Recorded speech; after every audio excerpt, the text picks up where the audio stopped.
రీ-నీట్ 2026 కఠినమే, cutoff తగ్గే అవకాశం.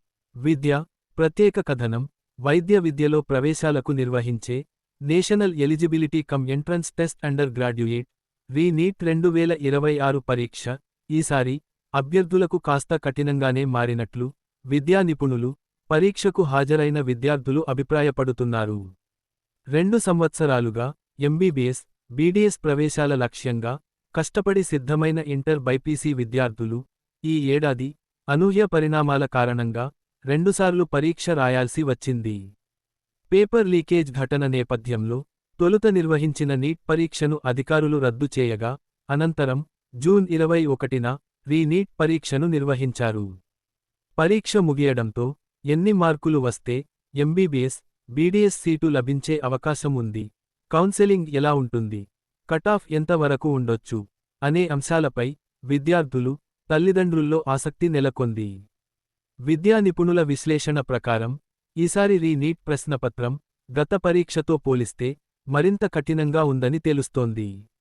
Biology విభాగం కొంత సులభంగా ఉన్నప్పటికీ ఫిజిక్స్, కెమిస్ట్రీ విభాగాల్లో ప్రశ్నల స్థాయి కాస్త క్లిష్టంగా ఉండటంతో పలువురు విద్యార్థులు సమయాభావాన్ని ఎదుర్కొన్నట్లు తెలిపారు. బయాలజీలో అధిక శాతం ప్రశ్నలు ఎన్సీఈఆర్టీ పాఠ్యపుస్తకాల ఆధారంగానే అడిగారు. అయితే ఫిజిక్స్ విభాగంలో మెకానిక్స్, ఎలక్ట్రోస్టాటిక్స్, కరెంట్ ఎలక్ట్రిసిటీ అంశాల నుంచి డయాగ్రామ్ ఆధారిత ప్రశ్నలు ఎక్కువగా రావడంతో సమాధానాలు రాయడానికి ఎక్కువ సమయం పట్టిందని అభ్యర్థులు పేర్కొన్నారు.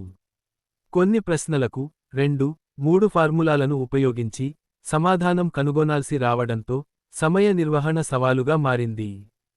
కెమిస్ట్రీలో కూడా ఫార్ములా ఆధారిత ప్రశ్నలకు అధిక ప్రాధాన్యం ఇచ్చారు. ముఖ్యంగా ఇనార్గానిక్ కెమిస్ట్రీలో బహుళ స్టేట్మెంట్లు, అసర్షన్ అండ్ రీజన్ తరహా ప్రశ్నలు ఎక్కువగా ఉండగా, ఆర్గానిక్ కెమిస్ట్రీలో లోతైన భావనలను పరీక్షించే ప్రశ్నలు అడిగినట్లు విద్యార్థులు తెలిపారు. పరీక్ష కఠినతను దృష్టిలో ఉంచుకుని ఈ ఏడాది కటాఫ్ మార్కులు గతంతో పోలిస్తే కొంత తగ్గే అవకాశం ఉందని విద్యా నిపుణులు అంచనా వేస్తున్నారు. మొత్తం 720 మార్కులకు గాను సుమారు 420 నుంచి 450 మార్కుల వరకు సాధించిన అభ్యర్థులకు ఎంబీబీఎస్ సీటు పొందే అవకాశాలు మెరుగ్గా ఉండొచ్చని అభిప్రాయపడుతున్నారు. కాగా రీ-నీట్ 2026 ఫలితాలు త్వరలోనే విడుదలయ్యే అవకాశం ఉండగా, ఈ నెల 3వ వారంలో కౌన్సెలింగ్ ప్రక్రియ ప్రారంభమయ్యే అవకాశాలు కనిపిస్తున్నాయి. ఆశించిన స్థాయిలో ఎంబీబీఎస్, బీడీఎస్ సీట్లు 2 లక్షల ర్యాంకు వరకు అవకాశం. విద్య, ప్రత్యేక కథనం దేశవ్యాప్తంగా గత కొన్నేళ్లుగా మెడికల్ విద్యకు డిమాండ్ పెరుగుతున్న నేపథ్యంలో ఎంబీబీఎస్, బీడీఎస్ సీట్ల సంఖ్యను కూడా కేంద్ర ప్రభుత్వం, జాతీయ వైద్య మండలి క్రమంగా పెంచుతున్నాయి. దీంతో నీట్ పరీక్షలో అర్హత సాధించిన విద్యార్థులకు గతంతో పోలిస్తే మెడికల్ సీట్లు పొందే అవకాశాలు మరింత మెరుగుపడుతున్నాయని విద్యా నిపుణులు పేర్కొంటున్నారు. జాతీయ వైద్య మండలి గణాంకాల ప్రకారం ప్రస్తుతం దేశవ్యాప్తంగా 823 ప్రభుత్వ, ప్రైవేట్ మెడికల్ కళాశాలల్లో మొత్తం 1,29,608 ఎంబీబీఎస్ సీట్లు అందుబాటులో ఉన్నాయి. అదేవిధంగా 312 డెంటల్ కళాశాలల్లో మొత్తం 28,010 బీడీఎస్ సీట్లు ఉన్నాయి. సీట్ల సంఖ్య పెరగడం వల్ల ఈ ఏడాది కూడా గతంతో పోలిస్తే మరింత మంది అభ్యర్థులకు మెడికల్ కోర్సుల్లో ప్రవేశం లభించే అవకాశం ఉందని నిపుణులు భావిస్తున్నారు. ఆంధ్రప్రదేశ్లో మొత్తం 6,940 ఎంబీబీఎస్ సీట్లు అందుబాటులో ఉన్నాయి. వీటిలో ప్రభుత్వ, ప్రైవేట్ మెడికల్ కళాశాలల్లోని సీట్లు ఉన్నాయి. ప్రైవేట్ కళాశాలల్లోనే సుమారు 3,800 సీట్లు ఉండటం రాష్ట్ర విద్యార్థులకు అదనపు అవకాశాలను కల్పిస్తోంది. బీడీఎస్ కోర్సుల్లో ప్రభుత్వ కళాశాలల్లో 140 సీట్లు, ప్రైవేట్ కళాశాలల్లో 1,400 సీట్లు అందుబాటులో ఉన్నాయి. తెలంగాణలో ప్రభుత్వ మెడికల్ కళాశాలల్లో 3,065 ఎంబీబీఎస్ సీట్లు ఉండగా, ప్రైవేట్ మెడికల్ కళాశాలల్లో 5,150 సీట్లు ఉన్నాయి. బీడీఎస్ కోర్సుల్లో ఒక ప్రభుత్వ డెంటల్ కళాశాలలో 100 సీట్లు, ప్రైవేట్ డెంటల్ కళాశాలల్లో 1,240 సీట్లు అందుబాటులో ఉన్నాయి. ప్రస్తుతం ఉన్న సీట్ల సంఖ్య, గత సంవత్సరాల కటాఫ్ ధోరణి, రీ-నీట్ పరీక్ష కఠినతను పరిగణనలోకి తీసుకుంటే రిజర్వేషన్ వర్గాలకు చెందిన అభ్యర్థులకు జాతీయ స్థాయిలో సుమారు 2 లక్షల వరకు ర్యాంకు వచ్చిన ఎంబీబీఎస్ లేదా బీడీఎస్ సీట్లు పొందే అవకాశం ఉందని విద్యా నిపుణులు విశ్లేషిస్తున్నారు. అయితే ప్రముఖ ప్రభుత్వ మెడికల్ కళాశాలల్లో ఎంబీబీఎస్ సీటు పొందాలంటే మాత్రం సాధారణంగా 40,000 లోపు ఆల్ ఇండియా ర్యాంకు సాధించడం అవసరమని సూచిస్తున్నారు. రీ-నీట్ 2026 ఫలితాల అనంతరం ర్యాంకులను ఆధారంగా చేసుకుని అభ్యర్థులు తమకు అందుబాటులో ఉన్న అవకాశాలను పరిశీలించి కౌన్సెలింగ్లో సరైన ప్రాధాన్యత క్రమాన్ని ఎంపిక చేసుకోవాలని నిపుణులు సూచిస్తున్నారు. నీట్ కౌన్సెలింగ్ ఇలా all India quota, state quota విధానాలు. విద్య ప్రత్యేక కథనం. నీట్ 2026 ఫలితాల విడుదల అనంతరం దేశవ్యాప్తంగా ఎంబీబీఎస్, బీడీఎస్ ప్రవేశాల కోసం 2 విధానాల్లో కౌన్సెలింగ్ నిర్వహించనున్నారు. అవి all India quota, state quota. ఈ 2 విధానాల ద్వారా ప్రభుత్వ, ప్రైవేట్ మెడికల్, డెంటల్ కళాశాలల్లోని సీట్లను భర్తీ చేయనున్నారు. ఆల్ ఇండియా కోటాకు సంబంధించిన కౌన్సెలింగ్ను కేంద్ర ప్రభుత్వ ఆధ్వర్యంలోని మెడికల్ కౌన్సెలింగ్ కమిటీ నిర్వహిస్తుంది. ఈ విధానంలో దేశంలోని ప్రభుత్వ మెడికల్, డెంటల్ కళాశాలల్లో మొత్తం సీట్లలో 15% సీట్లను ప్రత్యేకంగా ఆల్ ఇండియా కోటా కింద భర్తీ చేస్తారు. ఈ కౌన్సెలింగ్కు దేశంలోని అన్ని రాష్ట్రాల అభ్యర్థులు సమానంగా పోటీ పడే అవకాశం ఉంటుంది. ఒక రాష్ట్రానికి చెందిన విద్యార్థి మరో రాష్ట్రంలోని ప్రభుత్వ మెడికల్ కళాశాలలో కూడా సీటు పొందే అవకాశం ఈ విధానం ద్వారా లభిస్తుంది. ఆల్ ఇండియా కోటా కౌన్సెలింగ్లో పాల్గొనాలనుకునే అభ్యర్థులు మెడికల్ కౌన్సెలింగ్ కమిటీ విడుదల చేసే నోటిఫికేషన్ ప్రకారం ప్రత్యేకంగా ఆన్లైన్లో దరఖాస్తు చేసుకోవాలి. అభ్యర్థులు ఇచ్చిన కాలేజీలు, కోర్సుల ప్రాధాన్యత క్రమం, NEET all India rank, reservation నిబంధనల ఆధారంగా సీట్ల కేటాయింపు చేపడతారు. మరోవైపు ఆల్ ఇండియా కోటాకు కేటాయించిన 15% సీట్లు మినహా మిగిలిన 85% ప్రభుత్వ మెడికల్ కళాశాలల సీట్లను ఆయా రాష్ట్ర ప్రభుత్వాలు స్టేట్ కోటా కింద భర్తీ చేస్తాయి. అలాగే ప్రైవేట్ మెడికల్ కళాశాలల్లోని కన్వీనర్ కోటా సీట్లు, మేనేజ్మెంట్ కోటా సీట్లు, ఇతర కేటగిరీల సీట్ల భర్తీ కూడా రాష్ట్ర హెల్త్ యూనివర్సిటీలు నిర్వహించే కౌన్సెలింగ్ ద్వారానే జరుగుతుంది. స్టేట్ కోటా కౌన్సెలింగ్కు కూడా అభ్యర్థులు ప్రత్యేకంగా దరఖాస్తు చేసుకోవాలి. ఆల్ ఇండియా కౌన్సెలింగ్ తొలి విడత పూర్తయిన తర్వాత ఆయా రాష్ట్రాల హెల్త్ యూనివర్సిటీలు ప్రత్యేక నోటిఫికేషన్ విడుదల చేసి రిజిస్ట్రేషన్, సర్టిఫికెట్ వెరిఫికేషన్, వెబ్ ఆప్షన్లు, సీట్ల కేటాయింపు వంటి ప్రక్రియలను చేపడతాయి. మైనారిటీ మెడికల్ కళాశాలల్లో అందుబాటులో ఉన్న మైనారిటీ కోటా సీట్లను సంబంధిత వర్గాలకు చెందిన అభ్యర్థులతోనే భర్తీ చేస్తారు. ఈ ప్రక్రియ కూడా రాష్ట్ర హెల్త్ యూనివర్సిటీల ఆధ్వర్యంలోనే కొనసాగుతుంది.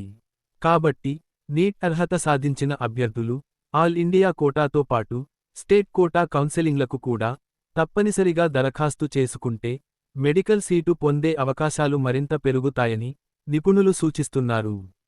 మెడికల్ కౌన్సెలింగ్, ఫీజులు, ఫ్రీ ఎగ్జిట్ అవకాశం ఇలా. విద్య ప్రత్యేక కథనం.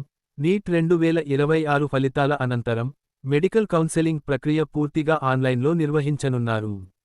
అభ్యర్థులు, మెడికల్ కౌన్సెలింగ్ కమిటీ, అలాగే సంబంధిత రాష్ట్ర హెల్త్ యూనివర్సిటీలు విడుదల చేసే నోటిఫికేషన్ల ప్రకారం నిర్ణీత గడువులోపు రిజిస్ట్రేషన్ పూర్తి చేసి వెబ్ ఆప్షన్లు నమోదు చేయాల్సి ఉంటుంది. అభ్యర్థులు ఇచ్చే కాలేజీలు, కోర్సుల ప్రాధాన్యత క్రమం, నీట్ ర్యాంకు, రిజర్వేషన్ నిబంధనల ఆధారంగా సీట్ల కేటాయింపు చేపడతారు. మొదటి విడత కౌన్సెలింగ్లో సీటు పొందిన అభ్యర్థులు ఆ సీటును కొనసాగించాలనుకుంటే నిర్దేశించిన రిజిస్ట్రేషన్ ఫీజు చెల్లించి సంబంధిత కళాశాలలో చేరాలి. అయితే తొలి విడతలో వచ్చిన సీటు నచ్చకపోతే ఫ్రీ ఎగ్జిట్ సదుపాయాన్ని ఉపయోగించుకునే అవకాశం ఉంటుంది. అలాంటి అభ్యర్థులు సీటును వదులుకుని రెండో విడత కౌన్సెలింగ్లో పాల్గొని మరింత మెరుగైన కళాశాల లేదా కోర్సును ఎంపిక చేసుకోవచ్చు. అలాగే మొదటి విడతలో సీటు పొంది ఫీజు చెల్లించిన అభ్యర్థులు కూడా మరింత మెరుగైన కళాశాల కోసం తదుపరి రౌండ్ల కౌన్సెలింగ్లో పాల్గొనే అవకాశం ఉంటుంది. తదుపరి విడతలో మెరుగైన సీటు లభిస్తే కొత్త సీటుకు మారే వెసులుబాటు కూడా ఉంటుంది. ఫీజుల విషయానికి వస్తే ఆంధ్రప్రదేశ్లో ప్రభుత్వ మెడికల్ కళాశాలలు, అలాగే ప్రైవేట్ కళాశాలల్లోని కన్వీనర్ కోటా ఎంబీబీఎస్ సీట్లకు వార్షిక ఫీజు 16,500 రూపాయలుగా ఉంది. ప్రైవేట్ కళాశాలల్లోని మేనేజ్మెంట్ కోటా సీట్లకు సుమారు 13,20,000 రూపాయలు, ఎన్ఆర్ఇ కోటా సీట్లకు గరిష్టంగా 30,60,000 రూపాయల వరకు వార్షిక ఫీజు ఉంది. ఏపీలో బీడీఎస్ కోర్సులో ప్రభుత్వ కన్వీనర్ కోటా సీట్లకు వార్షిక ఫీజు 14,300 రూపాయలు. ప్రైవేట్ మేనేజ్మెంట్ కోటా సీట్లకు 4,40,000 రూపాయలు, ఎన్ఆర్ఇ కోటా సీట్లకు 13,20,000 రూపాయల వరకు ఫీజు నిర్ణయించారు. తెలంగాణలో ప్రభుత్వ మెడికల్ కళాశాలల్లో ఎంబీబీఎస్ వార్షిక ఫీజు సుమారు 10,000 రూపాయలు. ప్రైవేట్ కన్వీనర్ కోటా సీట్లకు 60,000 రూపాయలు, మేనేజ్మెంట్ కోటా సీట్లకు 11,55,000 రూపాయల నుంచి 13,00,000 రూపాయల వరకు ఫీజు ఉంటుంది. ఎన్ఆర్ఇ కోటా సీట్లకు మరింత అధిక ఫీజు వర్తిస్తుంది. తెలంగాణలో బీడీఎస్ కోర్సులకు ప్రభుత్వ కళాశాలల్లో 10,000 రూపాయలు, ప్రైవేట్ కన్వీనర్ కోటా సీట్లకు 15,000 రూపాయలు, మేనేజ్మెంట్ కోటా సీట్లకు 4,20,000 రూపాయల నుంచి 5,00,000 రూపాయల వరకు వార్షిక ఫీజు ఉంటుంది. ఎన్ఆర్ఇ కోటా సీట్లకు సంబంధిత నిబంధనల ప్రకారం ప్రత్యేక ఫీజు వర్తిస్తుందని అధికారులు తెలిపారు. కౌన్సెలింగ్కు సిద్ధం కావాలి. ఈ డాక్యుమెంట్లు తప్పనిసరి. విద్య ప్రత్యేక కథనం. నీట్ 2026 ఫలితాలు విడుదలైన వెంటనే all India quota, state quota counselling ప్రక్రియ ప్రారంభమయ్యే అవకాశం ఉండటంతో అభ్యర్థులు ఇప్పటి నుంచే అవసరమైన సర్టిఫికెట్లు, ఇతర పత్రాలను సిద్ధం చేసుకోవాలని విద్యా నిపుణులు సూచిస్తున్నారు. కౌన్సెలింగ్ ప్రక్రియ పూర్తిగా ఆన్లైన్ విధానంలోనే నిర్వహించనున్నందున ప్రతి దశను జాగ్రత్తగా పూర్తి చేయాల్సి ఉంటుంది. ఆల్ ఇండియా కోటా కౌన్సెలింగ్లో పాల్గొనాలనుకునే విద్యార్థులు మెడికల్ కౌన్సెలింగ్ కమిటీ విడుదల చేసే నోటిఫికేషన్ ప్రకారం ఆన్లైన్లో నమోదు చేసుకుని కాలేజీలు, కోర్సులకు సంబంధించిన వెబ్ ఆప్షన్లు నమోదు చేయాలి. అదేవిధంగా స్టేట్ కోటా సీట్ల కోసం కూడా ఆయా రాష్ట్రాల హెల్త్ యూనివర్సిటీలు విడుదల చేసే ప్రత్యేక నోటిఫికేషన్ ప్రకారం విడిగా దరఖాస్తు చేసుకోవాలి. స్టేట్ కోటా కౌన్సెలింగ్లో ముందుగా నీట్ ఆల్ ఇండియా ర్యాంకు ఆధారంగా ప్రొవిజనల్ మెరిట్ జాబితా విడుదల చేస్తారు. ఆ జాబితాలో చోటు పొందిన అభ్యర్థులు నిర్దేశిత రిజిస్ట్రేషన్ ఫీజు చెల్లించి ఆన్లైన్లో జాయినింగ్ రిపోర్ట్ సమర్పించాల్సి ఉంటుంది. అనంతరం వెబ్ ఆప్షన్లు, సీట్ల కేటాయింపు, తదుపరి రౌండ్ల కౌన్సెలింగ్ ప్రక్రియ కొనసాగుతుంది. అవసరమైతే తదుపరి విడతల కౌన్సెలింగ్లో కూడా పాల్గొనే అవకాశం ఉంటుంది. కౌన్సెలింగ్కు హాజరయ్యే అభ్యర్థులు neat admit card, NEET rank card, 10వ తరగతి మార్కుల మెమో, పుట్టిన తేదీ ధృవీకరణ పత్రం, ఇంటర్మీడియట్ మార్కుల మెమో, పాస్ సర్టిఫికెట్, 6వ తరగతి నుంచి ఇంటర్మీడియట్ వరకు స్టడీ సర్టిఫికెట్లు, స్థానికతకు సంబంధించిన ధృవపత్రాలు, కేటగిరీ, ఈడబ్ల్యూఎస్, దివ్యాంగుల వంటి రిజర్వేషన్ సర్టిఫికెట్లు, ఆధార్ కార్డు, ఇతర గుర్తింపు పత్రాలు, అలాగే కనీసం 8 పాస్పోర్ట్ సైజు ఫోటోలు ముందుగానే సిద్ధం చేసుకోవాలి. పత్రాల్లో ఎలాంటి తప్పులు లేకుండా అవసరమైన ధృవీకరణలు పూర్తి చేసి ఉంచుకోవడం కౌన్సెలింగ్ సమయంలో ఇబ్బందులు తలెత్తకుండా ఉండేందుకు ఉపయోగపడుతుందని అధికారులు సూచిస్తున్నారు. ఫలితాల విడుదల తర్వాత అధికారిక నోటిఫికేషన్లను ఎప్పటికప్పుడు పరిశీలిస్తూ నిర్ణీత గడువులోపు ప్రతి దశను పూర్తి చేస్తే మెడికల్ సీటు పొందే అవకాశాలు మరింత మెరుగ్గా ఉంటాయని నిపుణులు పేర్కొంటున్నారు.